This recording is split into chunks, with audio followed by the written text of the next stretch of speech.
Welcome, Philip. Welcome, Rashid. I'm Danny. I'm the CEO of Build AI. Would you guys like to go ahead and introduce yourselves quickly? Maybe spend a minute telling us a little bit about what you've been doing with Build AI over the last few years. I'm Philip Neri from the Philippines and I'm currently based in Manila. And I've been the lead engineer for Build AI since 4 years or 5 years. My partner company is Mahusay, which is also based in the Philippines. And aside from Build AI, I have other projects. One is Median and another one is Recipe Sentinel. And I have a couple other projects before. Yeah. Yeah.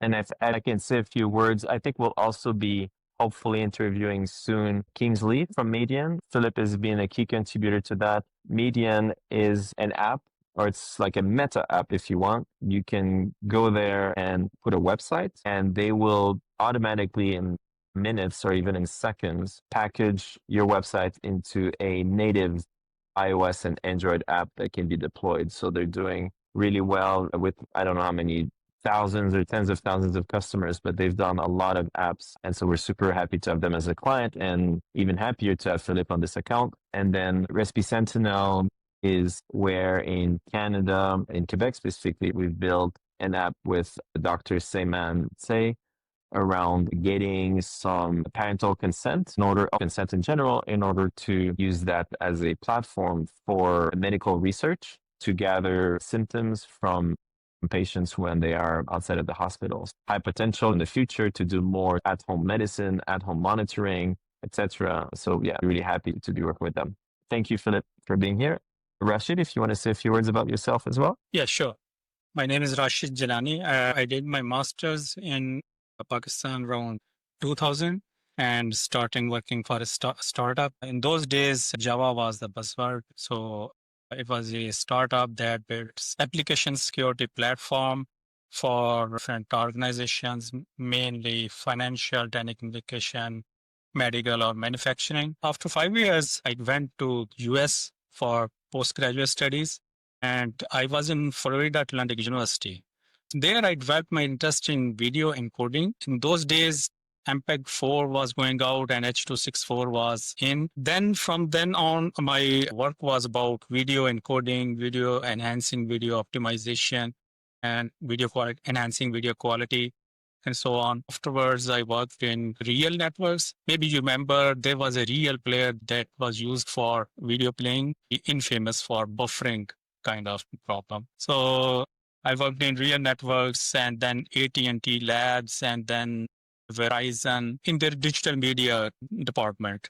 All these companies on those days were providing video streaming services. So I was part of those teams enhancing video quality, meaning video quality for their video streaming products. And then in around 2014, 15, I came back to Pakistan and started working in university as a professor.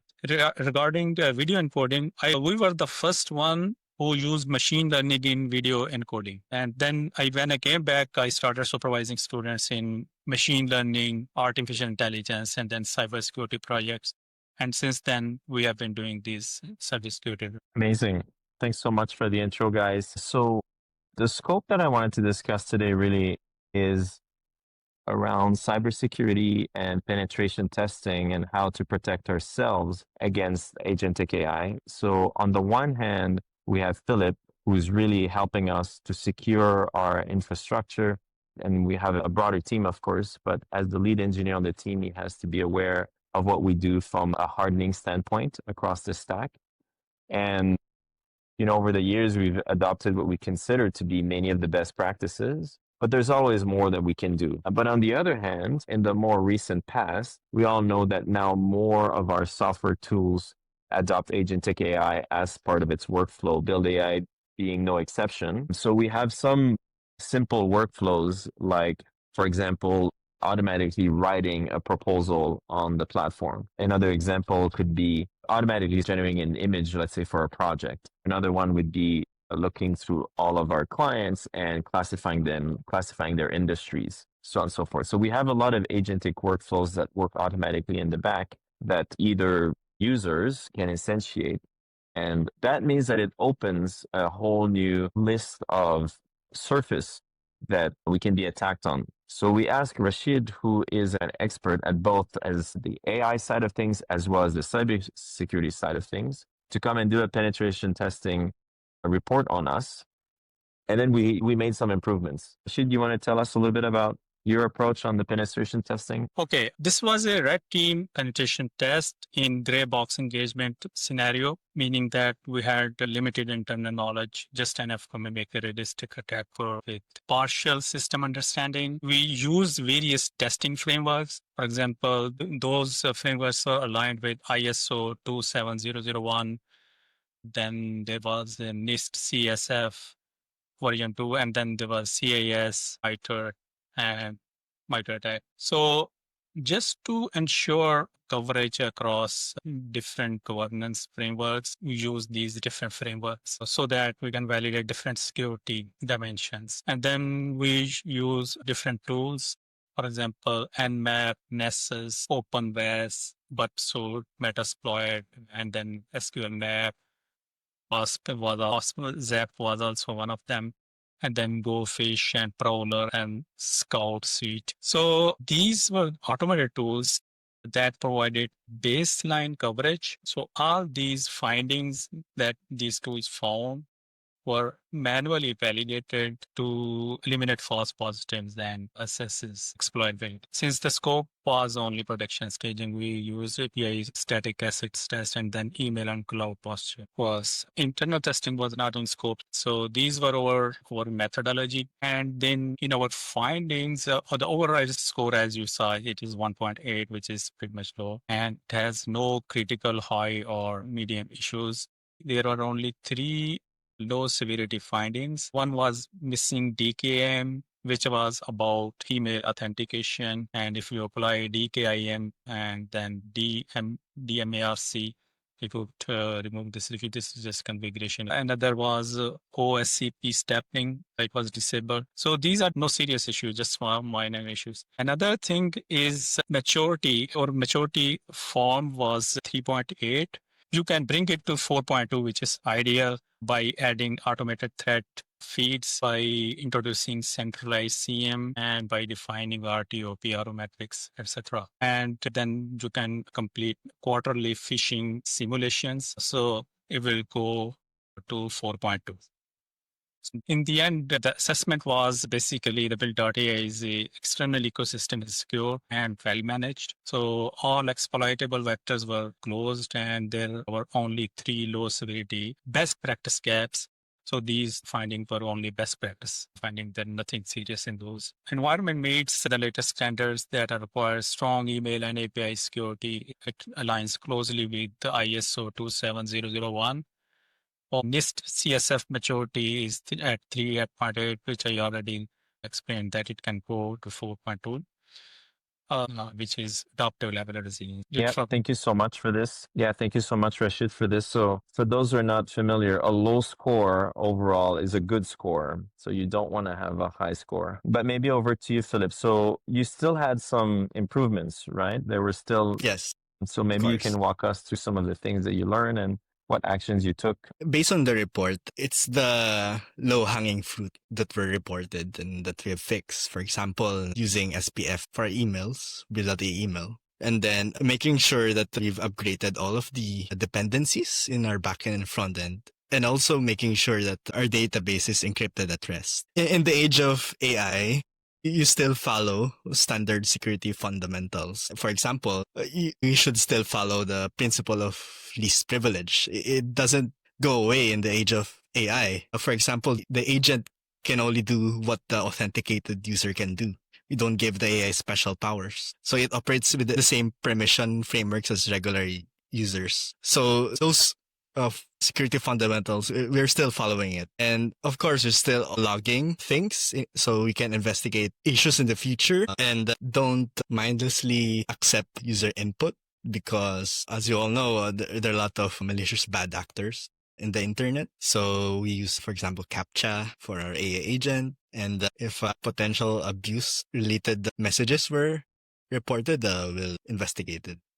And don't forget about the human element. People can still be scammed or social engineered. So someone could get a fish or something and scam to upload a document that gets pulled in by RAG, and then it could potentially poison our knowledge base.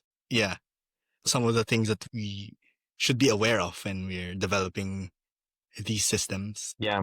Yeah. One thing I noticed, maybe it was 4 years ago, 5 years ago, there was maybe a news article or something that had come out about us or some post on Facebook with, let's say, 10,000 likes or something like this. And the moment that this started happening, we've noticed an increase in spear phishing, right? Like sort of social engineering attacks against me personally, probably against other of our core engineers. People started sending me, let's say, screenshots of SMS that they would say, that doesn't sound like you, but somebody's trying to impersonate you here to try to get data on you, right? So I started Yeah. receiving these messages. Sometimes they're not from an American number, so people can tell pretty easily, but it would happen from an American number. But more recently, it's starting to be more like if you can overtake some domains and start to generate fake information, that information, like you, or even not overtake domains, you can just do it on social media, right? Like you can just start to spread. It'd be hard to create a fake Wikipedia page about me, but it would be very easy to create a lot of content on X. And I'm the least famous CEO in the world, right? But like a truly famous CEO or a president or a VP of a big insurance company or oil and gas or whatnot, you could truly start to inject things where the social engineering is no longer just about trying to impersonate them to have access to their systems, but it's also just about creating data, right? Just creating a lot of data to such that the agents, when they start to hallucinate, they'll hallucinate the way of the falsehood, right? The rumor, Yeah. and manipulate completely fictitiously to manufacture facts effectively, which can lead to different business decisions, outcome ultimately. But anyways, yeah, we're super grateful, of course, for the work that you've done. Would love to hear maybe if there's other things that maybe come to mind, Rashid, that you've observed on our system. I'd love to hear your take on if you do, let's say, penetration testing for one of our large clients, right? One of the big oil and gas company, big mining, retail, banking, etc. What would you expect to find? What would be some of the things that perhaps they should watch out for if they were to hire your services? Can you anticipate weaknesses that they may have?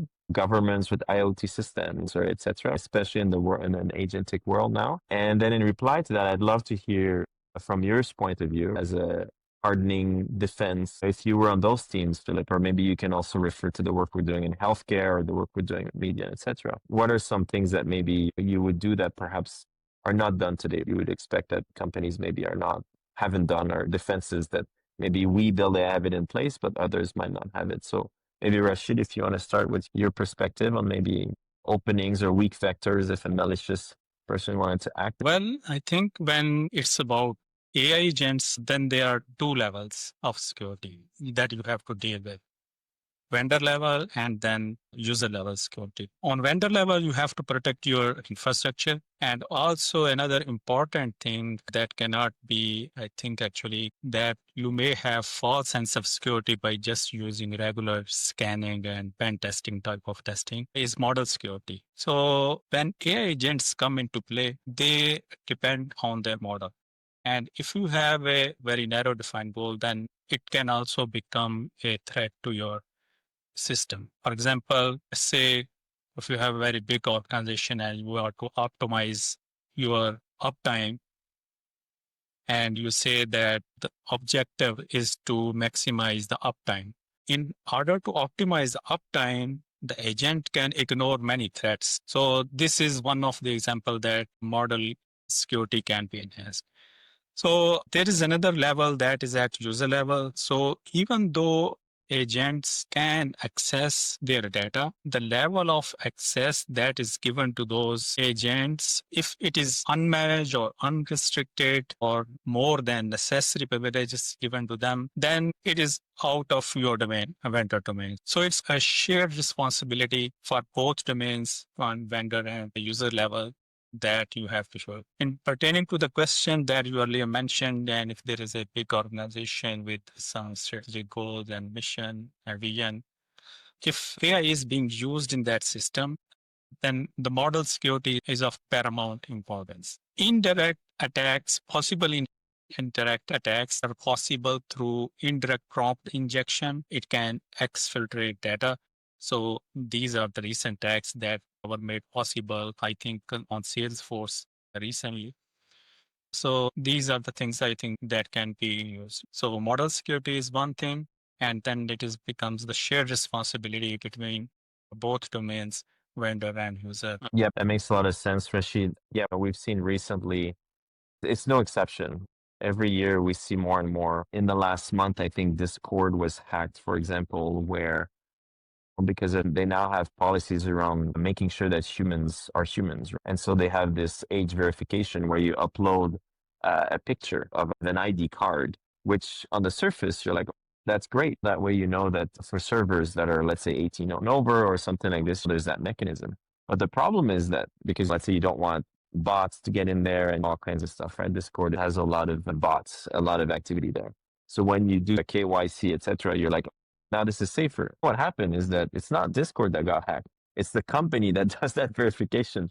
So 70,000 people's like passports and government issued ID just got released to the public like this, right? So every time we try an effort to fight against agents or to add an extra layer, that security measure itself becomes a weakness also.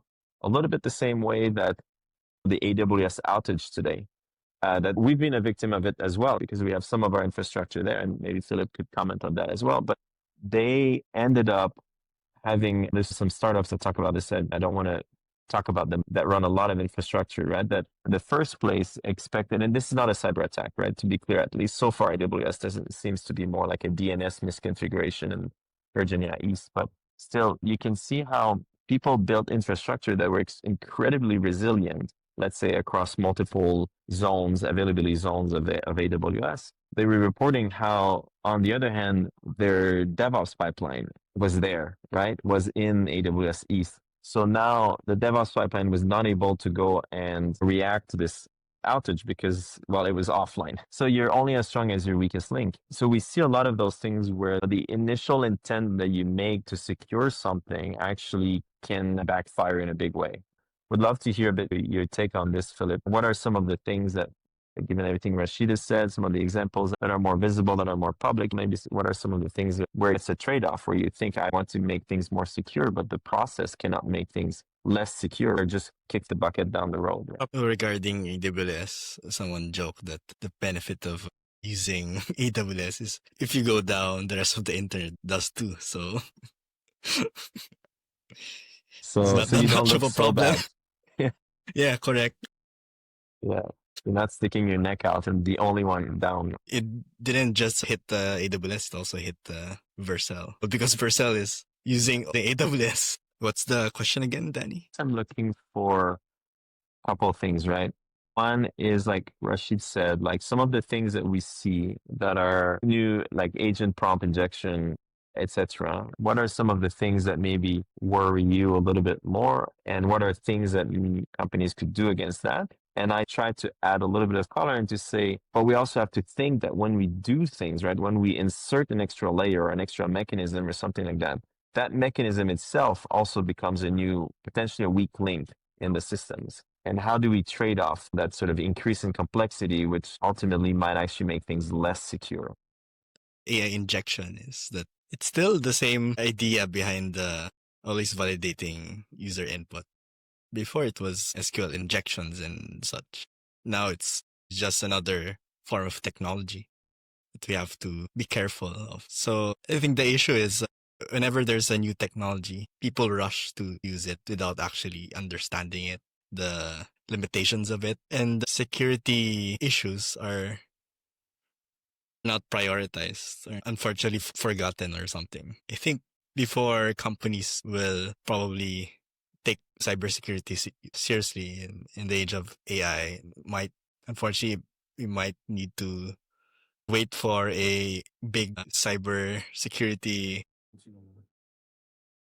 incident to hit OpenAI or any other AI startups there before companies take this seriously. Yeah, there's a saying, and a lot of the people who keep the internet running together are not necessarily the cybersecurity experts. And this is nothing against cybersecurity experts, but a lot of cybersecurity experts are more on the compliance of making sure that things are checking boxes and checklists, etc.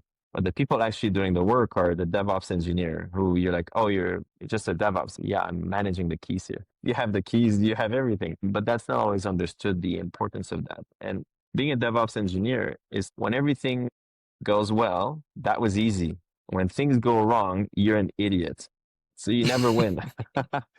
And when you ask for more budget or more time or something, it's always just seen as a cost because you're a cost center, a revenue generating, right? You're not the all-star chief product officer or CTO who's building all these new features, being excited because that drives sales and we want to double down on this and double down. You're a cost center. So we're trying to minimize the costs that we spend because how much more are we going to spend, right? We're spending $1 million a year in cybersecurity. We're spending $100 million a year in cybersecurity, right? It's like an infinite amount. But you're right. We don't know how many defenses, how many moats, how many walls, how many barbed wires. At what point have you built enough? And you need a catastrophic incident to realize, oops, we jumped over a cliff here. But for a lot of companies, you're right, that are adopting this feel they are underspending. And I'm not trying to sell Rashid's service or Mahusai's service and hardening systems and doing penetration testing, not at all. But like even ourselves internally, right? We delayed probably too much this year until we decided, hey, let's actually check. And I'd say we got lucky that we did. It wasn't because we're smarter than anyone else, but in the end, we're glad that we're doing very well, but we should keep our guards up.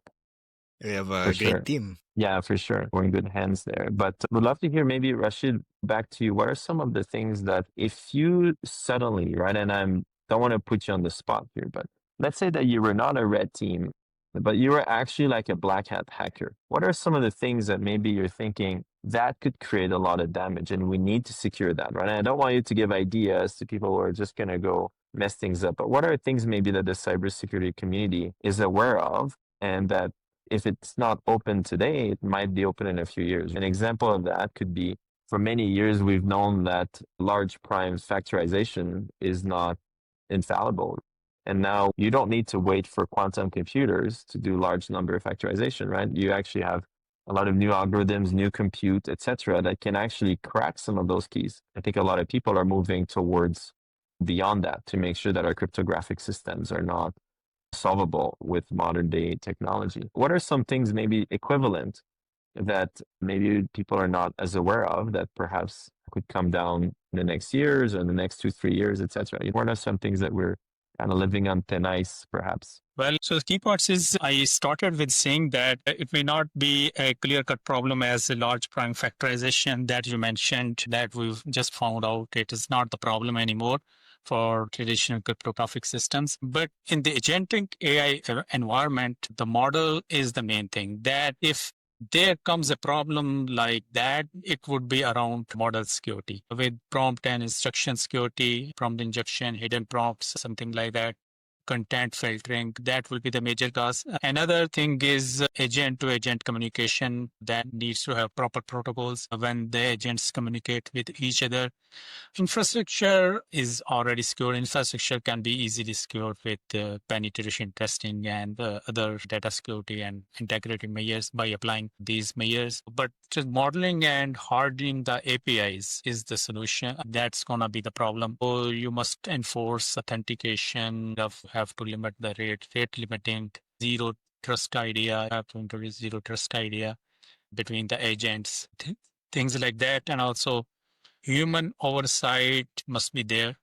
So you have to implement proper approval gates and there must be human in the loop for sensitive operation. Continuous monitoring and threat detection will be the part and parcel of the security of the agentic AI systems. For agent-to-agent communication, you may use signed messages. And you also have the idea of authenticated intelligent protocols that can be introduced between agent-to-agent communication. And then in the end, more important and from the part of this system is compliance and ethical guardrails. So you have to embed privacy by design in your model. And then there is a principle, there is a rule that is about data minimization and bias monitoring. So that deals with ethical aspect of the agentic workforce. So basically, from the operational control perspective, you have to apply the model governance, which validates versions and versions your models can roll back also. Great. Thanks for that. Thanks for that detailed answer. Turning back to you, Philip, I'm curious to know a little bit also the tools that you guys use, right? So, for example, I heard something like 25% of undergrads at Stanford have read the Attention is Everything paper, for example, by Google, right? Like the 10-plus-year-old paper. And so more and more people are starting to see, I think, to build an understanding of how these systems work. That's on the one hand. So I guess that's good because more programmers are becoming savvy and understand those models, right? Ultimately, they're big matrix computations, right? They're not an actual meat brain the way ours are. And so that's on the one hand, but it's still very low, right? Like when you think about it, you say, oh, that's only 25% of the Stanford population that has read that paper. Maybe it should be 100%, right? So it's not so much that 25% have read it, it's that 75% have not read it. So that means that a lot of the Stanford grads actually don't really understand attention mechanisms and how these large language models work. So how do you see, and I'm not saying that everyone necessarily needs to read it, but maybe I am saying that. But as a programmer, how do you feel maybe junior guys coming in, developing code that perhaps they don't control, that they don't have a theory of mind, Like a vibe theory coding? of, exactly. If they do a lot of vibe coding, which is fine for prototyping, etc., but if they don't have a theory of what they're building, then suddenly the gaps are incredibly large because they won't appreciate the limitations of these LLMs and they will be shipping code that I guess as a product reviewer, as a PR yourself, not a product, but when you have a pull request as a code reviewer, how do you feel about this? How do you deal with perhaps coders who start to more and more vibe code, right? Who don't have not just theory of computer science, but a theory of the code itself that they wrote, right? Like an understanding of the concepts of what they wrote and the massive risk that we might see. I can't imagine, but the damage that this could create. But imagine a startup that suddenly is funded by Sequoia, by Anderson Horowitz, etc., has a $5 billion evaluation, right? Has just raised $1 billion, and it's all vibe coded. That will happen. Yikes. All vibe coded. The vector of attacks and the amount of understanding of what this is and the ability for hackers to understand the risks these guys are taking is just a problem. So how do you personally deal with the human element of coders? It's a very long question for you, but like, what's your approach to make sure that I guess Can I have a few seconds? Go ahead. Jump on it, Rashid. Go for it. There was a guy who gave talk in our institute. He came from US. He owns a very big organization company. All of his development team based in Pakistan. He's not some small company, very big organization. I don't remember his name.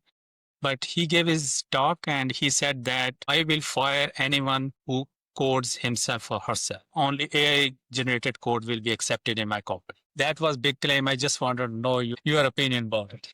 Go for it, Philip.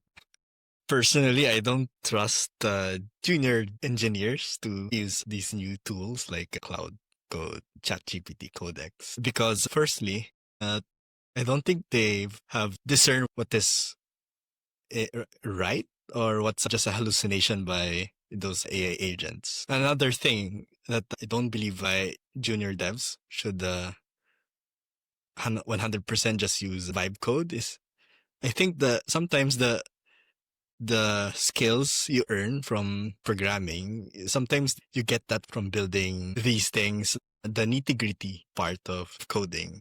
Sometimes if you don't, how do you say this? There's a saying, no pain, no gain. If you always use shortcuts, sometimes the learnings you get from the long cuts or the journey, you sometimes miss that. And for junior devs, the early years is very formative. And I don't think with vibe coding, you'll produce mid or senior engineers that can really understand the big systems and such. And I think because AI agents, LLMs, they train on lots of public, probably GitHub. You don't know if what code they're reading might be practicing best practices or something. It might only produce AI slop. But for mid or senior engineers, I have no issues using Cloud Code and ChatGPT Codex and such, because at least it's like the Cloud Code is like junior dev that they're working with.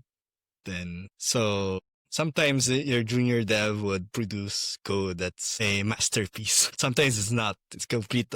So there needs to be someone who can recognize this. And that's where the years of experience mid and senior engineers can offer. Yeah, there's a parallel to perhaps like writing emails. It's like if you've been writing emails for years and you've never had to write, let's say, a business email with some basic principles. Don't use too many words, right? It takes longer to write an effective short email than to write a long email that's winded. Or bring the most important points first, right? Don't make me go through the garden and the galley to finally arrive at the treasure chest, right? Start me there and so on and so forth. So there's a lot of things that I guess somebody who writes email over many years learns to do it. And to your point around no pain, no gain, the process of thinking about the efficient use of words as a writer also ingrains valuing picking the right word, etc. And when you start from the beginning and everything that you do is always written by LLMs, right? And you become just a proofreader, you lose some of that aspect. So our formative years where it's probably good to write emails from scratch, at least a certain percentage of them, especially important ones. And in the same way that your analogy for a junior developer, that person who writes those emails for you, whether it's Copilot or anything, they never learn. So for example, they keep using, let's say, M dashes. That's the black beast for a lot of people. And that's a telltale sign that somebody used a generative AI to do it because they love M dashes for everything all the time. It's like you're always training that junior developer to always write things for you, right? And so it can also get aggravating. But as a more senior person who maybe you write a long email or maybe you speak it and then it's just like a draft and you're like, oh, you feed that to ChatGPT and then you say, oh, just give me the email. Then you read it. And that's actually a quicker way to write it yourself. You adapt it, you edit it, but at the end, you still read it because the process of thinking through it, through the organization, that's when you understand what you're saying. You don't just send it blindly. So it does have a role. I guess it's like in email writing, it's a compiler, right? It's like a faster tab complete. It's a faster way to perhaps have a second opinion. It's a better proofreader. It's a better code. It's a better formatter for your emails when it works, etc. And I guess there are a lot of parallels between using generative AI to write emails versus writing code. It's just that when you write code, it's not one email that you're writing, right? It's like a collaborative effort, sometimes by dozens or hundreds of people, to write a novel where one character that you modify could have impacts on 52 different chapters. And so if suddenly you change the name or you change the character from being a man to a woman, or if you make them a handicap, this has so many other aspects, right? If suddenly the person is handicapped, they can't play basketball in chapter 17 unless they're in a wheelchair. So those things have a lot of downstream impact. Yeah, I guess code engines can help identify those things quickly, but they are also, they're a companion. They're definitely not a replacement. What comes to mind right now is the article you've written recently about the accruing theory depth when you're relying too much on these AI agents. Yeah. Yeah, thanks for plugging in my own article. Funny enough, I definitely use ChatGPT to iterate over it, but you can tell that I don't know, you can tell that I wrote it. I don't know, maybe you've been reading my writing for some years, but it's very hard to use these engines without making them extremely generic and repetitive. But yeah, I can link that article in the blog later. Would love to have, for each of you, one last question.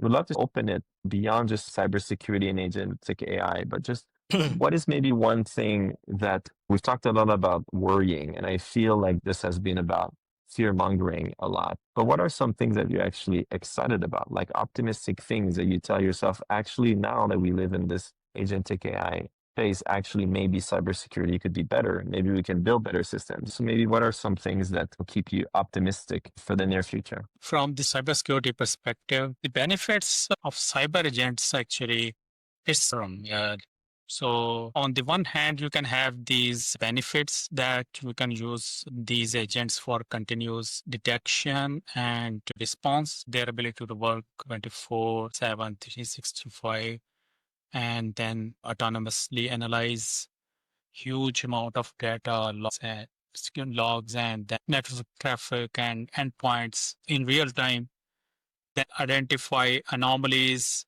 and initiate actions in the form of containments or isolating a compromised system and even deploying a patch. These kinds of, it's adaptive threat hunting. So agentic AI can learn from the past experiences, past incidences. There is a thing that's called observer taker, for example, tactics, techniques, and procedures, TTPs.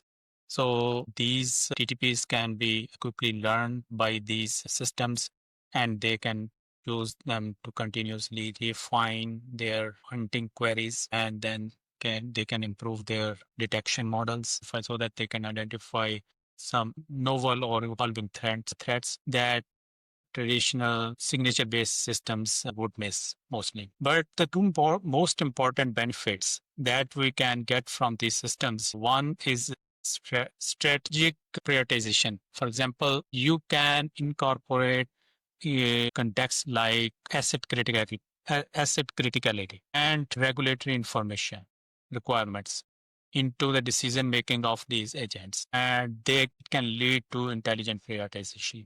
Another thing is automated compliance. We have different regulatory standards like GDPR, HIPAA, SOC, things like that. So agentic AI agents can monitor systems for continuous compliance with these regulatory standards, and then they may apply these standards, the remediation steps automatically so that they can maintain the compliance continuously. But the risks are also huge with these systems because they can also use this power to develop malware and attack tools. So they may be users of these things, may be cyber criminals or the nation state actors. They can also use this huge amount of power to compromise AI agents with excessive information, excessive permission to gain some privileges that they were not originally designed for across the network. So these are the things that I think we can benefit. So one of them is compliance, standard compliance, and another is prioritization for prioritization. So prioritization goals, priority goals of our systems. Great, thank you. I think you're giving us also a lot of ideas of startups that could happen. Also, it's a big sort of green field or white space for startups to go and innovate. Just the players that maybe 3, 4, or 5 years ago were all around, let's say, zero trust, etc., and fortunes were made there.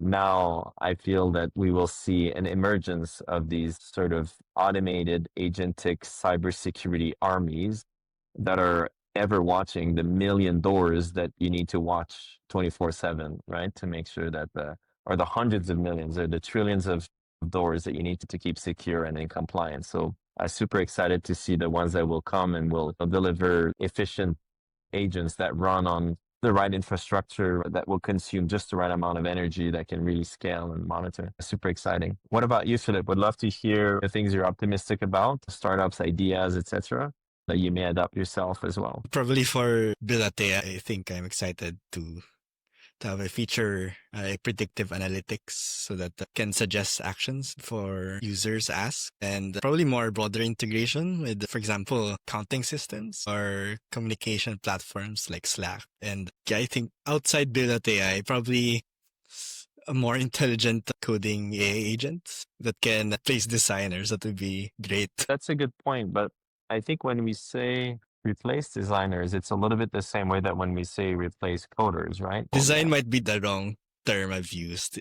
Probably referring to is the UI, the what colors to use, what typography, etc. If Yeah. the designer was literally just doing UI elements, it's a bit like a coder who only does syntax, right? Who just knows the syntax of C++. Yeah. But a great designer is somebody who will think through all of the user experience, all the use case, the user journeys, will identify, the edge cases, Understands the whole system. Exactly. And they may actually become also vibe coders, right? Because they're able to quickly put something together to explore different UI elements and then discover something. So to me, at least, I think of it as speeding up the design process, tightening the loop, because design is a team effort, right? Many of the best UX ideas in Build AI itself came from our engineers. They came from you, they came from Paulius, they came from JJ, etc. And some of our best designers, actually, like Mark, are our former engineers, or are actually current engineers who also became designers, right? So it's very much a team effort. Suddenly it's less about being super quick with your fingers in Figma, and it's more about being able to leverage all the tools at your disposition to discover great products. So I have to say, even for typography, it's like, it's easy to get a vibe coder, like a vibe engine, to get the right padding, the right colors, the right typography. But in the same way, it can feel pretty generic, right? It's good enough to get started. But if you're trying to build a brand that is unique, etc., again, you fall back and you're like, you tell the agent, hey, just move that one pixel or move that one color, and it's just incapable of doing it. So that refinement of is where sooner or later you're like, actually, give me an expert, give me a human at some point. But anyways, guys, I think we're up for time. But again, thank you so much for your time today. We appreciate. We'll definitely put your bio in the description, how to reach out to you guys if we're looking for your expertise. And if there's any follow-up questions or whatever, people can also send you emails and whatnot. So thanks again for your time. Thank you. Until Thanks next time. again.